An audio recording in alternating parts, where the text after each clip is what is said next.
Oi pessoas, tudo bem? Agora nesse curso de algoritmos a gente vai falar sobre um outro tipo de estrutura que a gente usa bastante ao criar nossos algoritmos, que é a estrutura de repetição. Diferente da estrutura de decisão, a gente aqui vai determinar uma quantidade de comandos e a gente vai executar essa quantidade de comandos quantas vezes for necessário.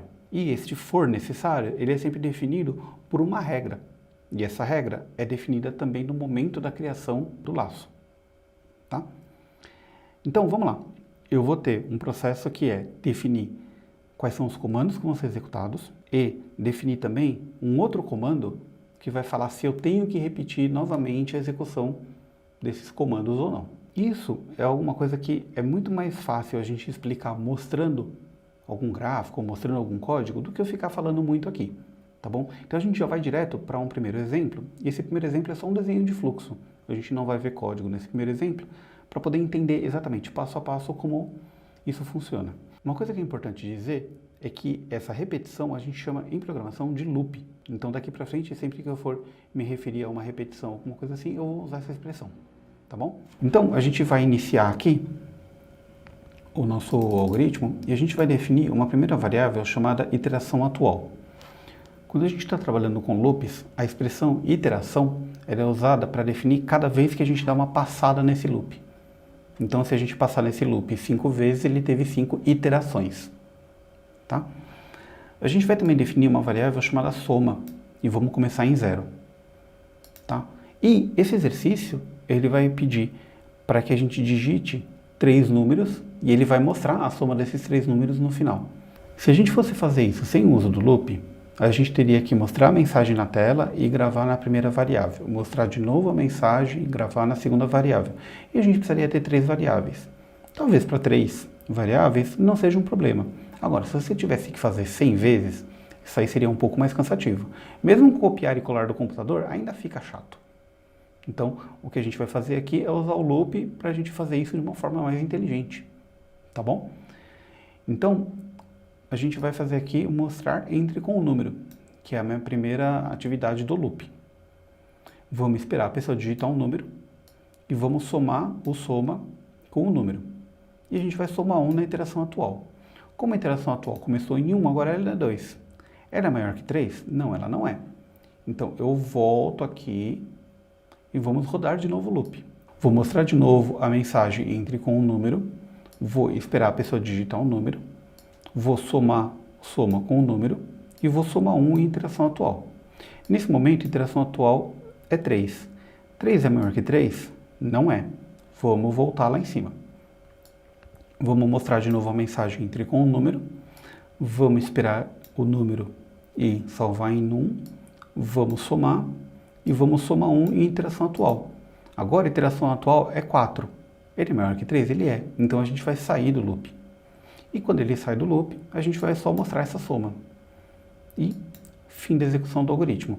Olha que legal, a gente não precisou criar várias vezes e ficar copiando e colando os mesmos comandos ou redigitando os mesmos comandos. A gente, com um único comando, a gente conseguiu fazer com que os comandos fossem repetidos até o momento em que fosse necessário. Tá?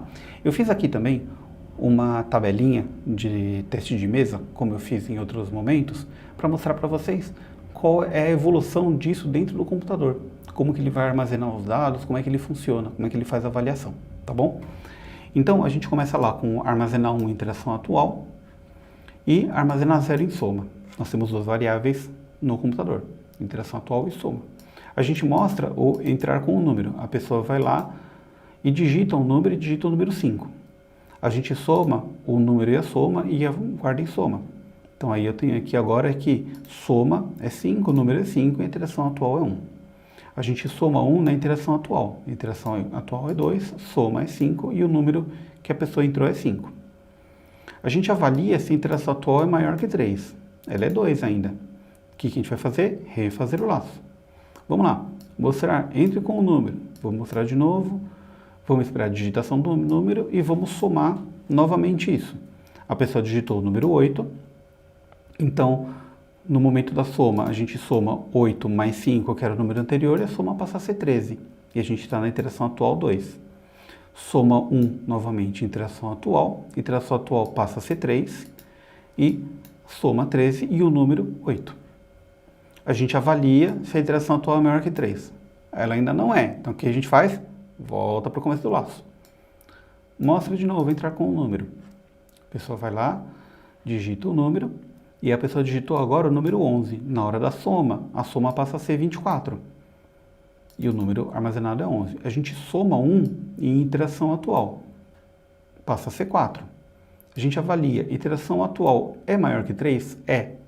Interrompe. Vamos continuar depois do loop.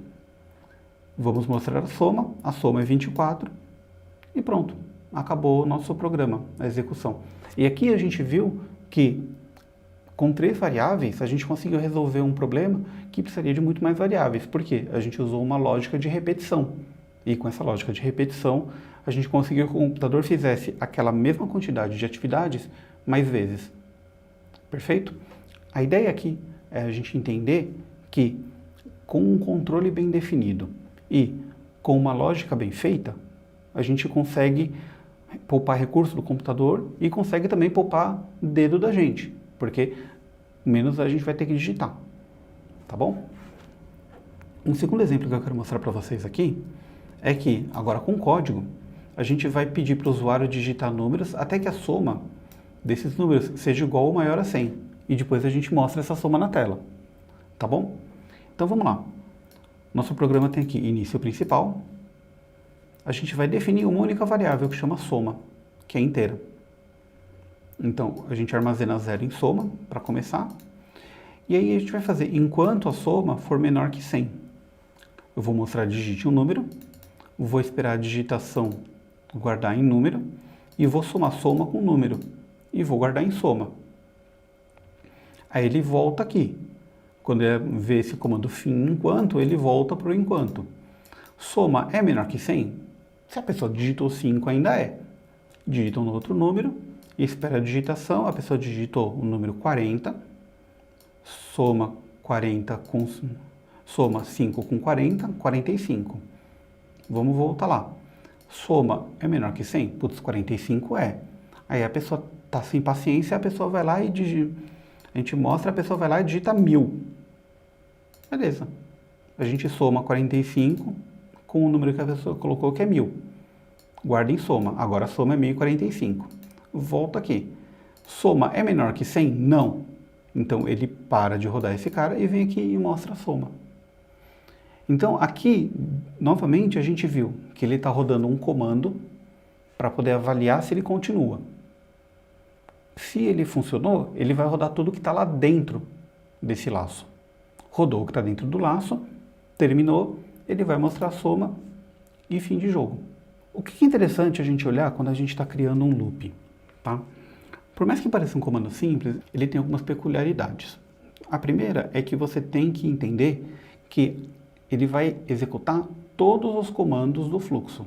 Então, se você colocou lá dentro que no fluxo do loop ele tem 4 comandos, ele vai rodar os 4 comandos até terminar o fluxo.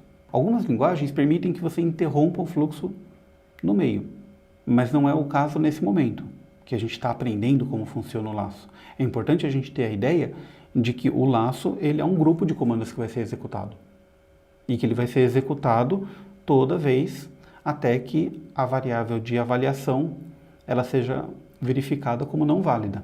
E esse é um segundo ponto muito importante, porque se você não deixa bem definido qual é a sua variável de avaliação, de repetição, ou você não faz ela funcionar direito, o seu programa vai ficar rodando indefinidamente, porque ele não vai saber quando interromper.